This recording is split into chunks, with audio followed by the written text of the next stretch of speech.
Greetings, I'm Jack Kellum, Jack of Tales over on Twitter. Welcome to Of Gods and Game Masters. This is the first installment of a series on world building from my particular point of view. This episode is Gods, filing off the serial numbers. I'll be using some Dungeons & Dragons 5e terms, but don't be put off if you use other systems. What I'm sharing is really broadly applicable, and the terms I'm using are just a useful shorthand. From my perspective, one of the most important foundations of a world, whether it's fictional or gaming, is its religion. In settings where such things are unknown and unknowable, the religion tells us a lot about the people of what the people of that setting find important.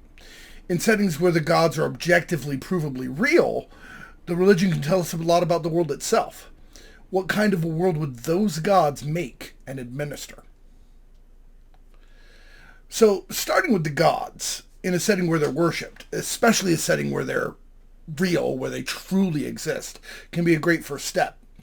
But devising a whole pantheon of gods with their own personalities, mythology, and interactions can be daunting. It can be difficult to make gods that feel real, that inspire, that are gripping. But there's an easy solution to that. In short, use gods that already exist. I'm not talking about the gods that people invented for their worlds. I'm talking about gods humans really worshipped at one point. They come with complicated backstories, interpersonal relationships, and stories that illustrate those things. Sadly, they also come with baggage, unintended implications, etc. So what do? We file off the serial numbers. Find mythological gods that resonate with you, that feel like how people might actually see their purviews in the world that you envision. They don't even have to be from the same pantheon. Imagine, just for instance, how Thor, as a storm god, might interact with, say, Nurgle as a sun god, or Amaterasu. An important part here, though, is changing the names. Sometimes. If you want a straight-up Viking gamer setting, obviously just use the Aesir as they are. But for a lot of fictional and game worlds, you want consistent naming conventions between the gods, although they might have different names in different places in your world, because you really only need one pantheon. If the gods are real, it can mess with suspension of disbelief to have two or more sun gods. Which one's really the sun god? Which one's really in control of it? Which one's really in charge? So, assume we have one pantheon made up of your favorite gods. Don't have any? Google some by their area of influence or personality, like God of Storms or evil gods. We might use the following. Say, Thor for the god of storm and the god of strength. Nurgle as the sun god. Geb as the earth god. If we have a male earth god, let's make the ocean and the sky female, giving us, say, Tethys and Asherah, respectively. Throw in Bridget as a goddess of firecraft and healing from the old Irish pantheon. We'll need a moon or night deity. We could go a bit further afield here from the Sumerian, Norse, and Greek, and Egyptian to, say, Japanese. Gender bend the moon god Tsukuyomi to a female or non-binary. Not a huge stretch because accounts differ on the god already, and you have a somewhat uncivilized, unpredictable moon. Grab Inari for another non-binary, and you have a marvelous fox, rabbit, shapeshifter, trickster god, who also happens to be the god of grain for some reason. What kind of a world does that give us? Well, Thor and Asherah would probably be married, given his position as the head of the pantheon here, and the fact that Asherah was originally the wife of El, the Semitic storm god.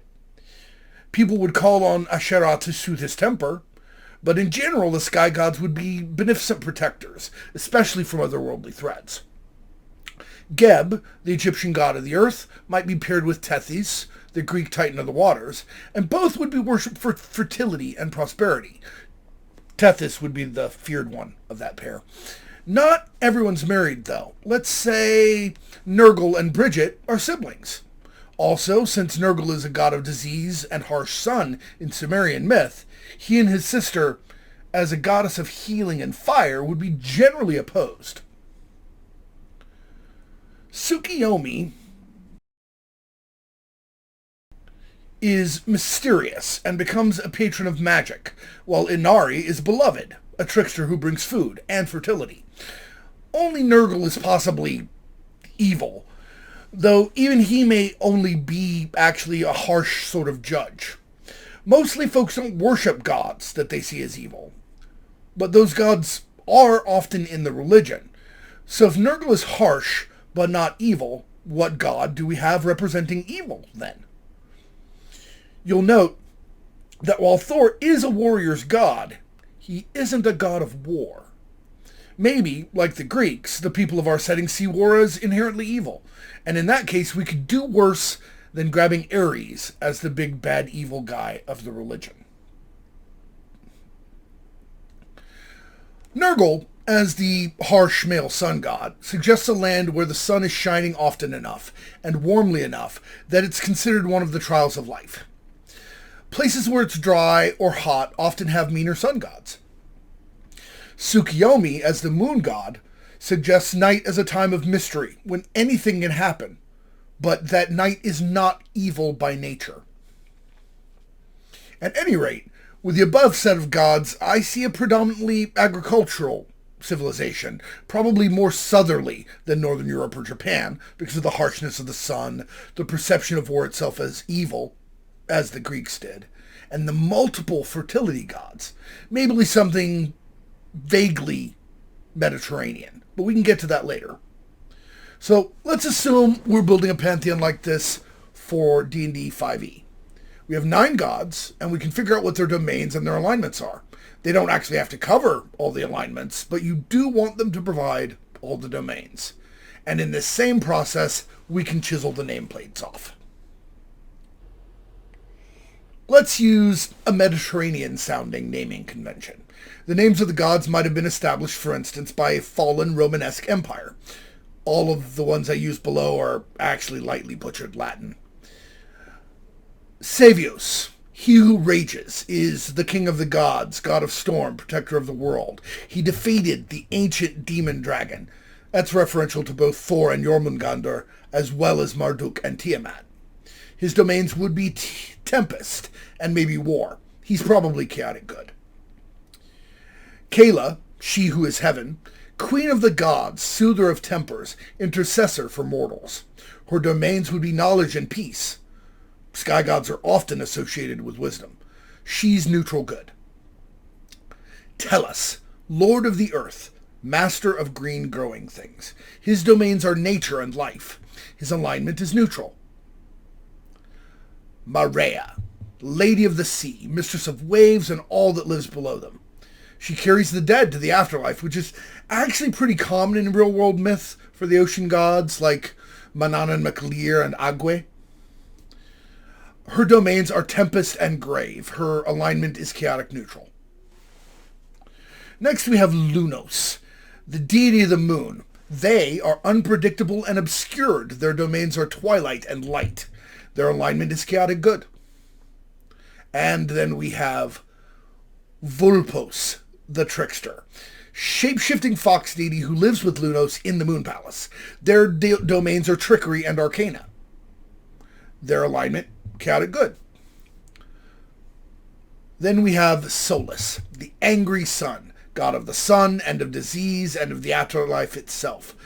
It's actually not hugely uncommon. Again, Nurgle is a god of all those things. Apollo was as much a god of disease as he was of healing. His domains are light and death, and his alignment is lawful neutral. Ignia, mistress fire, the goddess of fire, healing, and crafting. Her domains are forge, light, and life. Her alignment is lawful good. Finally, not worshipped, we have Interitus, the god of war, tyranny, and destruction.